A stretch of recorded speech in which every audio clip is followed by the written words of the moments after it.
Hello everyone, Chris here and welcome back. I hope you guys doing fantastic, and today I would like to show you guys how to replace spark plugs on 2012 Nissan Juke.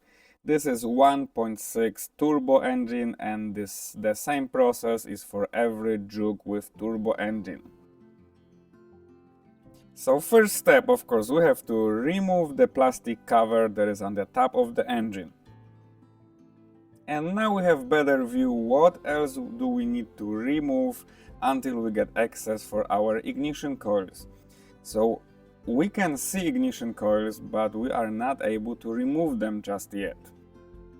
And on this specific engine we have to remove the turbo pipe to have better access to remove the ignition coils and the spark plugs, of course. So we got two bolts right here and one bolt right there.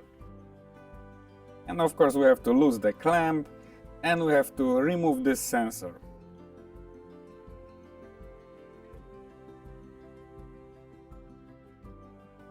So I got the sensor out. You can leave it like that, but there is a vacuum line right here that you have to remove.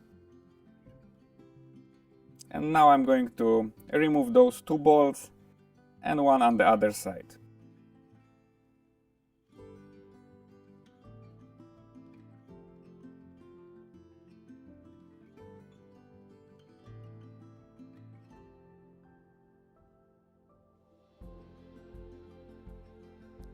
And now finally we have access for our ignition coils. As you can see, I left couple other hoses in place. I am not going to disconnect them, I am just going to work around them.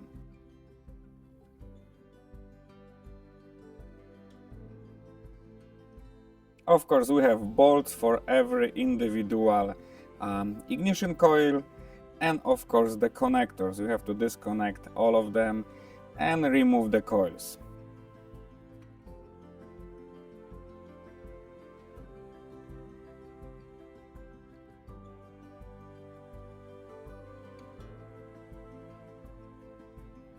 And after this step we can finally remove our spark plugs.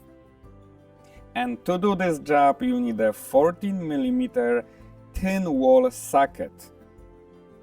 A regular spark plug socket will not work. You need a 14mm, and make sure the walls are thin so you are able to just put this in and remove the spark plugs, of course.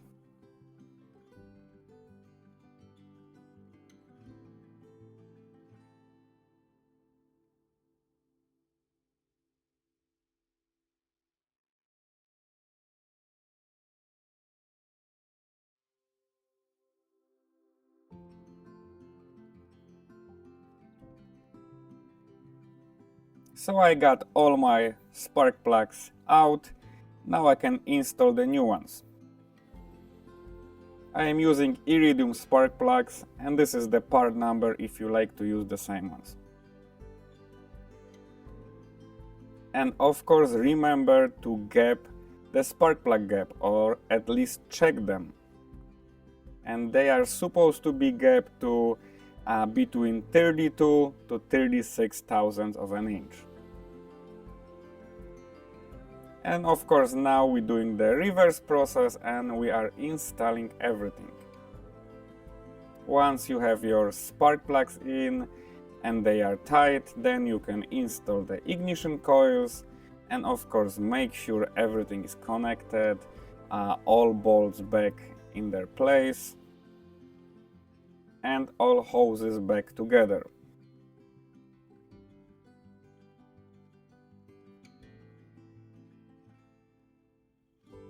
Please don't forget about the vacuum line that is going on the back, because that would be the leaking problem. And that's pretty much it. Make sure everything is tight and back together. So I got everything in. I'm just going to install the plastic on the top of the engine and I am all set. Alright guys, that's all for today, and thank you so much for watching, and see you guys in the next video.